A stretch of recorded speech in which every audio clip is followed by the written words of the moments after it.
नमस्कार, सुप्रभात. मी रुशाली यादव सारंग. आता आपण पाहणार आहोत सुपरफास्ट 100 बातम्या.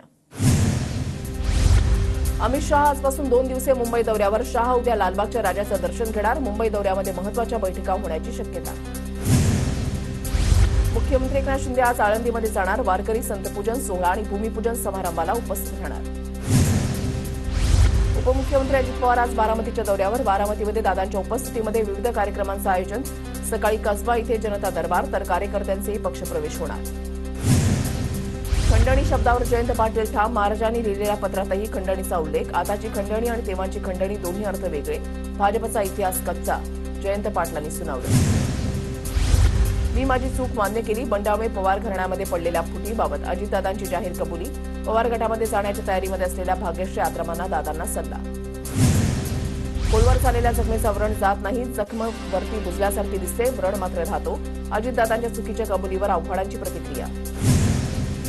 अजित पवारांनी केलेली चूक करू नका हे चांगलं सांगितलं. अजित पवारांनी भाग्यश्री आत्रामांना दिलेल्या सल्ल्यानंतर छगन भुजबळांचं वक्तव्य. अजित पवारांना हीच सद्बुद्धी पक्ष पुण्याआधी आली असती तर पक्षाच्या पश्चातापाची वेळ आली नसती. विजय वडेट्टीवारांची टीका. शरद पवारांची साथ सोडल्याची अजित पवारांना खंत असेल, पण आता अजितदादा खंबीरपणे महायुतीसोबत आहेत. संजय शिरसाट यांची प्रतिक्रिया. धर्मराव बाबा आत्राम यांची मुलगी भाग्यश्री आत्राम 11 किंवा 12 सप्टेंबरला शरद पवार गटामध्ये प्रवेश करणार. भाग्यश्री आत्रामांसह त्यांचे पतीही पवार गटामध्ये प्रवेश करणार. अहेरी विधानसभा मतदारसंघामध्ये राजकारण तापलं. जी मुलगी बापाची साडी नाही ती तुमच्या पक्षाची कशी होणार? धर्मराव बाबा आत्राम यांच्या मुलीच्या पक्षप्रवेशाआधी शरद पवारांना सवाल. एक मुलगी गेली, मात्र एक मुलगी आणि मुलगा सोबत आहे. आत्राम घराणं हलगेकरांना नदीमध्ये टाकल्याशिवाय राहणार नाही. धर्मराव बाबा आत्राम यांचा शरद पवारांना इशारा. मी फुंकलो असतो तरी उदयनराजे पडले असते असं जरांगे म्हणाले. शिवरायांची शपथ घेत आमदार राजेंद्र राऊतांचा दावा. तर राजेंद्र राऊत बोलले ती सगळी फडणवीसांची भाषा. जरांगेंची टीका. ओबीसीमधून आरक्षण देणार असं फडणवीस शिंदे दादांकडून लिहून आणा. जरांगेंनी राजेंद्र राऊतांचं आव्हान स्वीकारलं. मराठा आरक्षणाचं मवियाकडून लिहून घ्या. राजेंद्र राऊतांनी जरांगेंना दिलेला आव्हान. हिंमत असेल तर जरांगेंनी चर्चेला यावं. प्रसाद लाड यांचं मनोज जरांगेंना आव्हान. तर जरांगे पाटील मवियाचा माणूस, पवारांचं घातलेलं कातडं फाडणार. लाड यांचा जरांगे पाटलांना इशारा. मनोज जरांगे हेच खरे ईडब्ल्यूएस आरक्षणाचे मारेकरी. जरांगेंना भाजप द्वेषानं पछाडलंय. दरेकरांची टीका. तर जरांगे भाजप द्वेषानं मवियाला पूरक काम करतात. दरेकरांचा आरोप. मविया सरकारची ओळखच खंडणी, म्हणून त्यांना प्रत्येक ठिकाणी खंडणीच दिसेल. फडणवीसांची जयंत पाटलांवर टीका. मागितलेली खंडणी न मिळाल्यानं शिवरायांनी सुरतेची लूट केल्याचं जयंत पाटलांनी केलं होतं वक्तव्य. विधानसभेला शिंदेगड 120 जागा मागणार. 100 जागा निवडून आणण्याचं आमचं टार्गेट. शिंदेगडाचे आमदार संजय गायकवाड यांचं वक्तव्य. संजय गायकवाडांची भूमिका चुकीची नाही, पण माध्यमांसमोर बोलणं अयोग्य. कुणालाही जागा वाटपावर बोलण्याचा अधिकार नाही. संजय शिरसाट यांची प्रतिक्रिया. आम्ही महायुतीचा धर्म पाळतो. महायुतीचा धर्म न पाळल्यास वेगळा परिणाम दिसेल. कार्यकर्त्यांनी वेगळी भूमिका घेतल्यास नवल वाटायला नको. नाव न घेता अर्जुन खोतकरांची रावसाहेब दानवे यांच्यावर टीका. फोडाफोडीचं राजकारण बघता आता राज्यामध्ये मविया सरकार आलं पाहिजे. एकनाथ खडसेंची प्रतिक्रिया. खडसेंची भूमिका दुहेरी आणि स्वार्थी. गिरीश महाजन यांची एकनाथ खडसेंवर मविया सरकार आलं पाहिजे या वक्तव्यावर टीका. बोदवड पाणीपुरवठा योजनेवरून खडसे आणि चंद्रकांत पाटलांमध्ये चुंकली. निवडणुका डोळ्यासमोर असल्यानं बोदवडची योजना मंजूर करून आणली. एकनाथ खडसेंची टीका. तर राष्ट्रवादीनं मदत केली म्हणून चंद्रकांत पाटील आमदार झाले. खडसेंचं विधान. राजकीय नेत्यांबद्दलची विश्वसनीयता कमी होत चाललेली आहे. राजकारणी जसे बोलतो तसे करत नाही असं लोकांना वाटतं. गडकरींचं वक्तव्य. मंत्री धनंजय मुंडे यांनी मनोज जरांगेंची भेट घेतली. मध्यरात्री अंतरबाली सराटीमध्ये जाऊन जरांगेंची भेट घेत प्रदीर्घ चर्चा. मी आमदार झाल्यानं खडसे वैफल्यग्रस्त झाले. एकनाथ खडसेंच्या बोदवड पाणीपुरवठा योजनेवरच्या टीकेनंतर चंद्रकांत पाटलांचं प्रत्युत्तर. अर्थ खात्यात सर्वात नालायक खातं. 10 वेळा पाठवलेली फाईल परत आली. अर्थमंत्री अजित पवारांवर शिंदेचे मंत्री गुलाबराव पाटलांची टीका. 2.5 महिन्यामध्ये हे विघ्न दूर व्हावं म्हणून असं म्हणत अजित पवारांवरून पुन्हा नाराजी व्यक्त. एका खात्यानं दुसऱ्या खात्याला नालायक म्हणणं हे धक्कादायक. अजित पवारांना सरकारमधून बाहेर काढण्याचा शिंदे गटाचा प्रयत्न. गुलाबराव पाटलांनी अर्थ खात्याचा नालायक उल्लेख केल्यानंतर जयंत पाटलांची टीका. अर्थ खात्यावर टीका करणाऱ्यांचं राज्याच्या हितापेक्षा व्यक्तिगत हिताकडे लक्ष. त्यांना अर्थ खातं आणि अर्थमंत्री आवडत नसतील. अजित पवार गटाचे प्रवक्ते सुरज चव्हाण यांचं ट्विट करत गुलाबराव पाटलांना प्रत्युत्तर. पाटलांनी अजितदादांवर टीका केली नाही. त्यांनी अर्थ खात्यामधील अधिकाऱ्यांविरोधात संताप व्यक्त केला. संजय शिरसाट यांची सारवासानं. अर्थ खात्याकडे खूप पाठपुरावा करावा लागतो असा गुलाबराव पाटलांच्या विधानाचा अर्थ. शंभूराज देसाई यांच्याकडून गुलाबराव पाटलांच्या विधानाची सारवासारव. बाळासाहेब थोरातांकडून गुलाबराव पाटलांच्या विधानाचं समर्थन. अर्थ खातं सर्वात नालायक खातं गुलाबराव पाटलांनी केली होती. अर्थमंत्री अजित पवार यांच्यावर टीका. निवडणुकीच्या तोंडावर माहितीमध्ये भेदभाव असल्याचं चित्र जनतेमध्ये जायला नको. गुलाबराव पाटलांनी अजित पवारांवर टीका केल्यानंतर छगन भुजबळांचा सल्ला.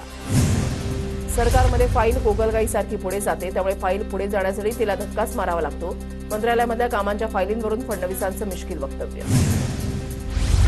हर्षवर्धन पाटलांसंदर्भातल्या सगळ्या अफवा. हर्षवर्धन पाटील आमच्यासोबत. गिरीश महाजन यांचं वक्तव्य. तर फडणवीस आमचे नेते, त्यांच्यावर विश्वास असल्यानं ते योग्य भूमिका घेतील. हर्षवर्धन पाटलांचं विधान. छत्रपती संभाजीनगरमध्ये भुमरे आणि खैरेंमध्ये स्टेजवर वादावादी. खैरे आणि नंदकुमार घोडेले पक्षपात करत असल्याचा भुमरेंचा आरोप. तर माझं स्वागत केल्यानं भुमरे नाराज. खैरेंची प्रतिक्रिया. बाळासाहेब मला मुख्यमंत्री करतील याची उद्धव ठाकरेंना भीती होती. मी दापोली मतदारसंघ मागितला असतानाही हेतू पुरस्पर गुहागर दिला. रामदास कदम यांचा उद्धव ठाकरेंवर गंभीर आरोप. शेतकरी सरकारचा लाडका झाला आहे. मागचं लाईट बिल भरायचं नाही, पुढचं द्यायचं नाही. शेतकऱ्यांना आवाहन करताना धनंजय मुंडे यांचं वक्तव्य. पाऊस कमी पडो किंवा जास्त तरी कृषी मंत्र्यालाच शिव्या खाव्या लागतात. कृषी मंत्री धनंजय मुंडे यांचं वक्तव्य. तर मुंडेंचा शायरीमधून विरोधकांवर हल्लाबोल. भविष्यामध्ये माझ्या विरोधात एजन्सीचा वापर केला जाऊ शकतो. बैठका कुठे आणि कशा झाल्या हेही समजेलच. रोहित पवारांचं वक्तव्य. शेतकरी नेते रविकांत तुपकरांचं अन्नत्याग आंदोलन तात्पुरतं स्थगित. मंत्रालयामध्ये 11 सप्टेंबरला अजितदादांच्या उपस्थितीमध्ये बैठक. तोडगा न निघाल्यास 12 सप्टेंबरला पुन्हा आंदोलनाचा इशारा. ओंडी राष्ट्र नो महाराष्ट्र. विनोद तावडेंकडून देशाच्या राजकारणातच राहण्याचा मानस व्यक्त. विधानसभा निवडणुकीमध्ये फडणवीस, बावनकुळे, पंकजा मुंडे सांगतील ते करणार. तावडेंचं विधान. एससी, एसटी आणि एनटी आणि व्हीजेएनटी मुलांसाठी जात पडताळणीसाठी मुदतवाढीचा 6 महिन्यांचा जीआर काढावा. सचिन खरात यांचा आंदोलनाचा इशारा. विद्यार्थ्यांचं नुकसान होण्याची शक्यता. वादग्रस्त आयएस पूजा खेडकर प्रशासकीय सेवेतून बरखास्त. बोगस प्रमाणपत्र प्रकरणामध्ये केंद्र सरकारची मोठी कारवाई. पूजा खेडकर प्रकरणानंतर यूपीएससीकडे एकूण 30 तक्रारी. केंद्र सरकारच्या प्रशिक्षण आणि कार्मिक विभागाकडे यूपीएससीने तक्रारी पाठवल्या.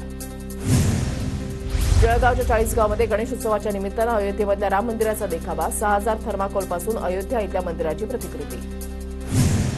संत श्री गजानन महाराज यांचा आज 114वा पुण्यतिथी महोत्सव. दुपारी महाराजांची पालखी परिक्रमा. तर दिवसभर शेगावमध्ये दर्शनासाठी भाविकांची मोठी गर्दी असणार. 1.5 दिवसांच्या गणपतीचं आज विसर्जन होणार. मुंबईमधल्या समुद्रकिनारी आज आपल्या लाडक्या बाप्पाला निरोप दिला जाणार. मनसे अध्यक्ष राज ठाकरेंच्या गणपतीचं आज विसर्जन होणार. गणरायाचं काल आगमन झाल्यानंतर आज 1.5 दिवसाच्या गणेशाला मनोभावे निरोप दिला जाणार. 1.5 दिवसाच्या गणेशाला निरोप देण्यासाठी पुणे महापालिका सज्ज. शहरामधल्या 17 घाटांवर विसर्जन सुविधा उपलब्ध. पुण्यामधल्या श्रीमंत दगडूशेठ गणपती इथे महिलांकडून अथर्व शीर्ष पठण. पहाटेपासूनच गणपती बाप्पाच्या दर्शनासाठी भाविकांची मोठी गर्दी. लालबागचा राजा आणि मुंबईच्या राजाच्या दर्शनासाठी भाविकांच्या लांब रांगा. राज्यभरातील भाविक मायानगरीमध्ये दाखल. पुण्यामधील श्रीमंत दगडूशेठ हलवाई गणपतीच्या दर्शनासाठी भाविकांची अलोट गर्दी. दगडूशेठा यंदा हिमाचल प्रदेशमधल्या जटोली मंदिराची प्रतिकृती. लालबाग राजा इथल्या भक्तांनी दिलेल्या एका दिवसाच्या दानपेट्या आज उघडल्या जाणार. आज सकाळी 10 वाजता दानपेट्यांमधील भक्तीनं दिलेलं दान मोजलं जाणार.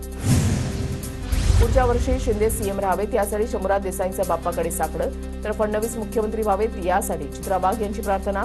तर दादा सीएम व्हावेत यासाठी अमोल मेटकरी यांचं गणरायाला साकडं. मुख्यमंत्री एकनाथ शिंदे आणि उपमुख्यमंत्री देवेंद्र फडणवीसांनी घेतलं अंबानी यांच्या निवासस्थानी गणरायाचं दर्शन. अँटेलिया इथे अंबानींच्या घरी गणराज विराजमान. मुंबईमध्ये अंबानी कुटुंबियांच्या घरी गणेशोत्सवाच्या निमित्तानं विविध क्षेत्रातील मान्यवरांची उपस्थिती. राजकीय नेत्यांसह सिनेतारकांनीही हजेरी लावली. जळगावच्या चाळीसगावमध्ये कर्तव्यावर असलेल्या पोलिसांच्या हस्ते सिंधी कॉलनीच्या राजाची आरती. सिंधी गणेश मित्रमंडळानं बाप्पाच्या आरतीचा पहिला मान पोलिसांना दिला. पुणे सातारा घाटमाथ्यावर तर संपूर्ण विदर्भाला मुसळधार पावसाचा इशारा. पुढील 2 दिवस पाऊस. परभणीमधल्या येलदरी जलाशय 69% भरलं. परभणी, हिंगोली आणि नांदेडकरांचा पाण्याचा सिंचनाचा प्रश्न मिटला. चाळीसगावच्या गिरणा धरणामधून गिरणा नदीपात्रामध्ये विसर्ग सुरू. गिरणा नदीवरील बंधारा ओव्हरफ्लो. परभणीच्या पूर्णा शहरामध्ये खड्ड्यांचं साम्राज्य. अपघातांच्या संख्येमध्ये वाढ. नागरिकांची तारांबळ. गणेशोत्सवात परभणी शहरामध्ये स्वच्छता मोहीम राबवा. मनपा आयुक्त धीरेश जाधव यांचा निर्णय. राज्यात मागच्या वर्षीच्या तुलनेमध्ये स्वाईन फ्लूचे रुग्ण वाढले. सर्वाधिक रुग्ण मुंबईत तर सर्वाधिक मृत्यू नाशिक आणि नागपुरात. गोंदिया जिल्ह्यामधल्या धानोली ब्राह्मणी रस्त्याची दुरवस्था, रस्त्याच्या मागणीसाठी गावकऱ्यांचं उपोषण. भंडारा जिल्ह्यामधल्या खैरलांची इथे डेंग्यू आजार रोखण्यासाठी उपाययोजना, फॉगिंग मशीनद्वारे संपूर्ण गावात करण्यात आली फवारणी.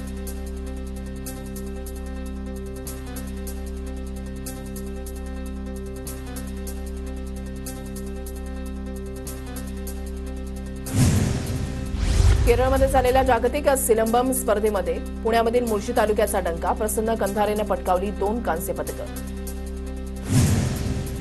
देशभरामधल्या 12 किल्ले मराठा लष्करी भूप्रदेश अंतर्गत जागतिक वारसा स्थळांच्या नामांकनासाठी प्रस्तावित. युनेस्कोची समिती 27 ते 30 सप्टेंबरला पुणे जिल्ह्यामधल्या किल्ल्यांना भेट देणार. पिंपरी वाहतूक पोलीस, पालिका आणि राष्ट्रीय महामार्ग प्राधिकरणाकडून शहरातील रस्त्यांचं सर्वेक्षण, 26 चौकांमधील वाहतूक कोंडी सोडवण्यासाठी उपाययोजना सुरू. पुणे परिमंडल अंतर्गत स्थानिक वीज वाहिन्या आणि उपकेंद्रांवरील वीजभार कमी होणार, अतिभारित उच्चदाब वाहिन्यांचं विभाजन करण्यात येणार.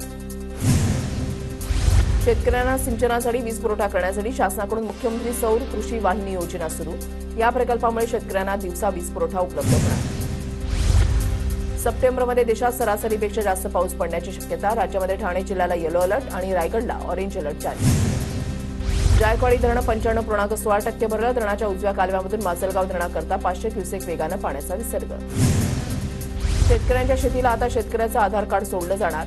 एका शेतकऱ्याच्या नावावर किती जमीन आहे, कोणत्या गावात आहे याची एकत्रित माहिती गोळा करण्यासाठी मदत होणार. नंदुरबार तालुक्यामधल्या अजयपूर ते अजिपाळ महाराज देवस्थानकडे जाणाऱ्या रस्त्याचं भूमिपूजन, मंत्री विजयकुमार गावित आणि माजी खासदार हिना गावित यांच्या हस्ते भूमिपूजन.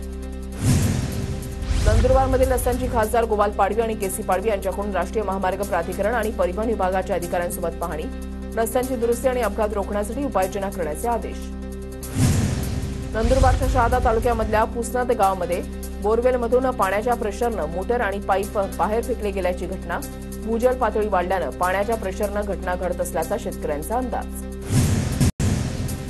धुळ्यामधल्या SSVPS महाविद्यालय तसंच क्विक व्हील फाउंडेशनच्या वतीनं सायबर सुरक्षा अभियान, बस स्थानक, रेल्वे स्टेशन आणि मुख्य बाजारपेठांमध्ये विद्यार्थ्यांकडून पथनाट्याद्वारे सायबर फ्रॉड विरोधात सायबर सुरक्षा जनजागृती. गणेशोत्सवाच्या निमित्तानं पुणे मुंबईकडे जाण्यासाठी धुळ्यामध्ये बससह ट्रॅव्हल्समध्ये गर्दी. धुळे बस स्थानकामध्ये बसेस कमी असल्यानं ट्रॅव्हल्सचं भाडं 1200 रुपयांपर्यंत वाढलं. धाराशिव तुळजापूर रेल्वेमार्गाच्या कामाला सुरुवात, राणा जगजितसिंह पाटील यांच्या हस्ते भूमिपूजन सोहळा संपन्न. धुळे जिल्ह्यामध्ये काही दिवसांपासून सुरू असलेल्या संततधार पावसामुळे मध्यम आणि लघु प्रकल्पांमध्ये 76% जलसाठा.